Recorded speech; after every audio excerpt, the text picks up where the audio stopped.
Hvor mange gange har du prøvet at leve et sundere og grønnere liv, men du vidste simpelthen ikke, hvordan man gør? Jeg hedder Sofie, jeg er uddannet læge, og jeg har forsket inden for neuropatologi. Og hvis en patient spørger mig, hvad er den ene ting, de kan gøre i deres liv for et sundere og raskere liv, så vil jeg anbefale dem at skifte deres diæt til en plantebaseret kost. Men hvorfor vil jeg gøre det? Som læge vil jeg jo gerne, at I alle sammen bliver så raske som muligt og aldrig nogensinde bliver til mine patienter. Man kan gøre rigtig meget med en plantebaseret, især plant-based whole food diet. Og jeg ved godt, at det kan være nyt og svært at vende sig til noget nyt, men derfor er jeg så glad for veganerudfordring.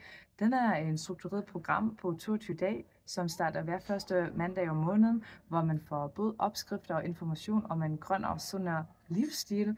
Og hvis der kommer nogle spørgsmål, så kan man altid række ud til nogle mentorer, som kan hjælpe en med alt mulige spørgsmål vedrørende forskellige aspekter af en vegansk livsstil. For mig har det været det bedste at blive veganer, fordi som læge elsker jeg jo science og videnskab, og det har bare vist sig, at som veganer, at risikoen til at udvikle forskellige typer af kræftsygdomme, den er meget lavere, op til 15%, fordi man spiser flere grøntsager og frugt og også mere fiberrig diæt.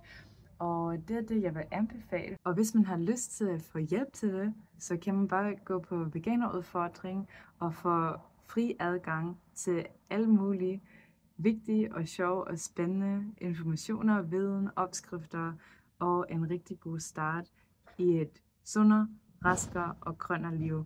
Jeg glæder mig til at se dig inden for veganerudfordring.